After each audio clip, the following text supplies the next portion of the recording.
In a bustling trading post where merchants from many lands came to buy and sell their goods, there lived a boy named Chike. The trading post sat at the crossroads of three great paths, where caravans stopped to rest and people gathered to share stories under the evening stars. Chike had not always lived alone. His parents, Edeora and Oku, had been respected traders who dealt fairly with all who came to their store. They sold the finest palm oil, dried fish, and colorful cloth that drew customers from distant places. But when Chike was only 8 years old, a terrible sickness swept through the trading post like a hungry fire, and both his parents were taken to the spirit world within 3 days of each other. With nowhere else to go, young Chike was taken in by his father's brother, Madhu, who also worked as a trader. But Madhu was nothing like Chike's gentle father. His heart was as hard as sun-baked clay, and his words cut deeper than a sharp machete. "You will earn your place in my household," Madhu declared on Chike's first day. "I am not feeding a lazy mouth. You will work from sunrise to sunset, and you will bow to show respect to all who are older than you. This is how you will honor the memory of your parents who left you as a burden on my shoulders." Chike's aunt, Ngozi, was no kinder. She looked at the boy as if he were a stray dog that had wandered into her clean compound. "Your parents spoiled you," she would say, clicking her tongue. "They filled your head with foolish ideas about your worth. But I will teach you the truth: you are nothing but an orphan who must be grateful for the crumbs we throw you." From that day forward, Chike's life became a river of endless tasks and constant humiliation. Before the morning sun painted the sky pink, he was already sweeping the compound, fetching water from the well, and preparing breakfast for Madhu's family. His own meal was whatever remained in the pot, often just the burnt bit stuck to the bottom. At the trading post, Chike carried heavy loads that made his thin shoulders ache. He arranged goods, cleaned stalls, and ran errands under the scorching sun. But the worst part was the bowing. Madhu insisted that Chike bow deeply to every adult they encountered: customers, other traders, even children who were only slightly older than him. "Bow, orphan boy," Madhu would shout whenever someone approached their stall. "Show them the respect they deserve, which is more than you will ever deserve yourself." The other children at the trading post began to mock Chike mercilessly. They would approach him just to watch him bow, then laugh and point at his raggedy clothes and dusty bare feet. Some would deliberately drop things near him, knowing he would have to bow before picking up their belongings. "Look at the bowing boy," they would chant. "Bend your back, touch the ground. Show us how low you can go." Even adults began to expect it. They would snap their fingers at Chike, and he would have to stop whatever he was doing to bow respectfully, no matter how busy or tired he was. Years passed like this. Chike grew taller but remained thin as a reed, his clothes always patches upon patches, his stomach rarely full. His uncle's children, Emeka and Adana, were well fed and wore fine clothes. They attended the school that traveling teachers held under the big baobab tree, while Chike walked from dawn to dusk. One evening, as Chike sat alone outside the compound eating a small portion of yam and palm oil, he looked up at the stars and spoke to his parents as he did every night. "Mama, Papa," he whispered, "I remember when you told me I was special, that I had a good heart and a sharp mind. But everyone here tells me I am nothing. Sometimes I wonder if they are right." In the gentle breeze that touched his face, he could almost hear his mother's voice: "My son, your worth is not determined by how others treat you. It comes from within your own spirit." But these moments of comfort were brief. The next morning would bring more of the same: work, hunger, mockery, and endless bowing. The turning point came during the season when the great annual market filled the trading post with merchants from across the land. Colorful tents sprouted like mushrooms after rain, and the air buzzed with a dozen different languages as people bargained for goods from far-off places. Chike, now 15 years old, was carrying a heavy basket of palm nuts to their stall when he accidentally bumped into a richly dressed merchant from the northern kingdoms. The man's fine robes rustled as he stumbled slightly, and his carved walking stick clattered to the ground. "You clumsy fool," the merchant shouted, his voice carrying across the crowded market. Do you not have eyes in your head? Before Jack could even apologize, Madhu came running, his face twisted with fury and embarrassment. Please forgive this worthless boy, great merchant, Madhu groveled, practically throwing himself at the man's feet. He has no manners, no sense. Jack, bow immediately. Beg this honorable man's forgiveness. The entire market seemed to stop and stare. Children giggled, adults shook their heads in disapproval, and merchants whispered among themselves. Jack felt the familiar burning shame rise in his chest as all eyes fixed on him. Bow! Madhu screamed, raising his hand as if to strike. Show this man the respect he deserves. But something deep inside Jack stirred, something that had been sleeping like a seed in dry earth, waiting for the right moment to grow. He thought of his parents, of their gentle voices telling him bedtime stories about brave heroes who stood up for what was right. He remembered his father saying, "A person's dignity is like the sun, my son. Others may try to cover it with clouds, but it always shines through." Jack straightened his shoulders and looked directly into the merchant's eyes. "I will apologize for my clumsiness, sir, because that was my mistake," he said clearly, his young voice carrying across the suddenly silent market. "But I will not bow. I am not an animal or a slave. I am a human being, just as you are." The silence that followed was so complete you could hear the wind rustling through the palm fronds overhead. The merchant's eyes widened with shock. Madhu's face went through several colors, red, purple, then a sickly pale green. You dare!" Madhu sputtered, his hands shaking with rage. "You ungrateful, worthless." "I am not worthless," Jack said, his voice growing stronger with each word. "My parents taught me that every person has value, regardless of their circumstances. I will show respect through my words and actions, but I will not degrade myself by bowing to prove I am less than others." The northern merchant, after his initial surprise, began to nod slowly. "Interesting," he murmured, stroking his grey beard. "Very interesting indeed." But Madhu was beyond reason. His reputation in the trading post was built on his ability to control his household, and now this orphan boy had defied him in front of the entire market. The humiliation burned in his chest like hot coals. "You will regret this," he hissed at Jack. "Tonight, you will learn what happens to dogs who bite the hand that feeds them." That evening, Madhu's punishment was swift and terrible. He dragged Jack to the edge of the trading post, to a place where the baobab trees grew thick and the paths disappeared into thorny wilderness. "Since you think you are too proud to bow, let us see how proud you feel when you are alone with the wild animals," Madhu snarled. "I am casting you out. You are no longer welcome in my house or in this trading post. Let the forest spirits deal with your arrogance." With that, he tied Jack's hands behind his back and left him there as darkness fell like a heavy blanket over the land.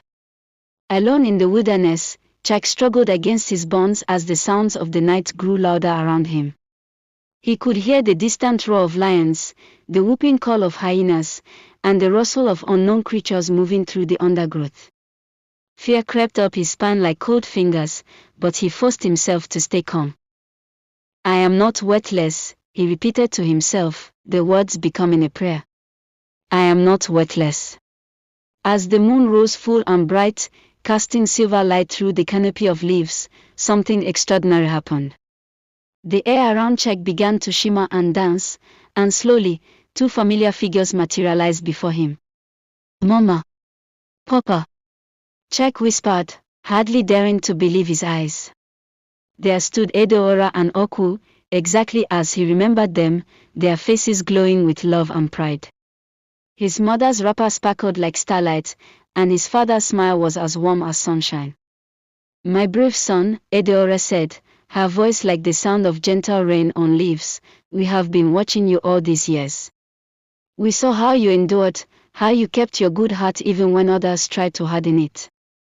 And today," Oku added, his voice deep and comforting as distant thunder, "today you showed the courage we always knew lived within you.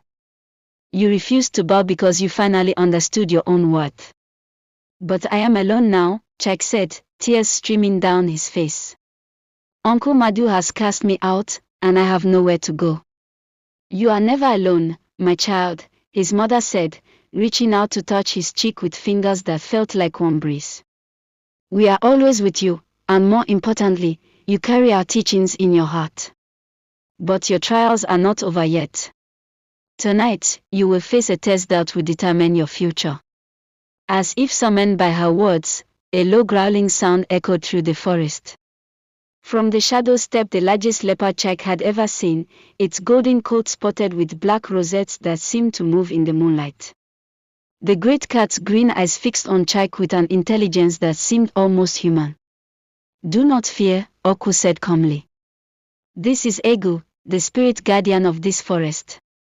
He has come to judge your heart.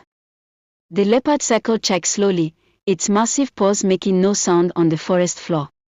When it spoke, its voice was like the rumble of distant storms. Young one, Egu said, your uncle believes he has condemned you to death, but the forest spirits have been watching your story unfold. You have suffered much, but you have not let suffering corrupt your soul. Today, you chose dignity over safety, truth over convenience. But I must know, do you seek revenge against those who wronged you?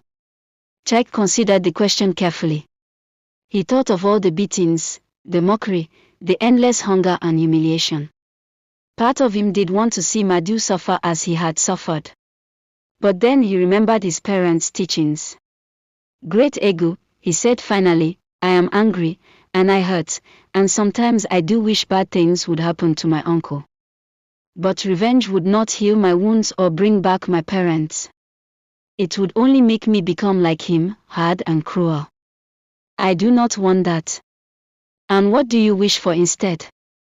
I wish to live with dignity, to never bow to those who would degrade me, but also to never degrade others. I wish to use my pain to help other children who suffer as I have suffered. And I wish to make my parents proud. The leopard's expression softened, and something like a smile played around its fearsome jaws. Your heart is pure, young Jack. Because of this, the forest spirits grant you a gift. Egu padded over to a massive baobab tree and placed his paw against the trunk. The bark began to glow with a soft golden light, and slowly, a hollow appeared in the tree. Inside the hollow was a small leather pouch and a beautiful carved staff topped with the figure of a soaring eagle. This is the pouch of provision, the leopard explained. It will always contain exactly what you need, never more, never less. Food when you are hungry, medicine when you are sick, tools when you must walk. But it only works for those who have learned the difference between what they want and what they need. He gestured to the staff with his great head. And this is the staff of truth. When you hold it, people will be compelled to see past appearances and recognize the truth of a person's character. It will serve you well in the years to come. But great Egu, Jack said, I do not understand. What am I to do with this gift? You will travel from place to place, helping orphan and mistreated children. You will teach them what your parents taught you, that their worth comes from within, not from what others think of them. You will show them that it is better to stand tall with dignity than to bow with shame. As Egu spoke, Jack felt the ropes around his wrist loosen and fall away.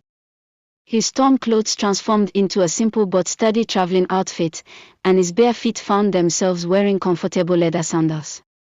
Your parents are proud of you, the leopard said, though when Jack looked around, Edeora and Oku had faded back into the spirit world. They will always be with you, whispering wisdom in the wind and courage in your dreams. What about my uncle? What about the trading post? They are no longer your concern. Your path lies elsewhere now. But do not worry, the spirits have long memories, and those who show cruelty to the innocent will face their own reckoning in time. As dawn began to paint the eastern sky with colors of hope, Jack picked up his magical pouch and staff and set off down a path that led away from the trading post, away from his old life of bowing and shame. His first destination revealed itself when he heard the sound of crying coming from a grove of trees near a crossroads. Following the sound, he found a girl about his own age sitting beneath a palm tree, her clothes torn and her face streaked with tears. "Sister, what troubles you?" Jack asked gently, settling down beside her. "My name is Amora," she sobbed. "My stepmother beats me daily and makes me work like a donkey. Today she said I was too ugly and stupid to ever find a husband, and that I should be grateful she lets me sleep in the chicken coop. I ran away, but now I have nowhere to go and nothing to eat." Jack reached into his pouch and withdrew a loaf of fresh bread, some roasted groundnuts, and a calabash of clean water. Amora's eyes widened with amazement. "How did you?" "That is not important," Jack said with a smile. "What matters is that you understand something very important. You are not ugly or stupid or worthless. You are a child of the same spirits that created the stars and the rivers. Your stepmother's cruel words say everything about her heart and nothing about your worth." As Amora ate, Jack told her his story, and she listened with growing wonder. When he finished, she wiped her tears and sat up straighter. "But how can I stop believing the things she says about me? She has said them so many times that they feel true." "Watch," Jack said, holding up his staff. As he did so, Amora gasped. In the morning light, she could suddenly see herself as she truly was, not through the filter of cruel words, but with clear eyes. She saw a young woman with intelligent eyes, gentle hands, and a kind heart that had remained unbroken despite years of abuse. I am not ugly," she whispered in amazement. "No, sister, you are not. You are beautiful in the way that matters most, your spirit shines with goodness." Jack taught Amora what his parents had taught him about inner worth and dignity. He showed her how to stand tall, how to speak with confidence, and most importantly, how to value herself regardless of what others said. Word of Jack and his miraculous gift spread along the trading routes like ripples on a pond.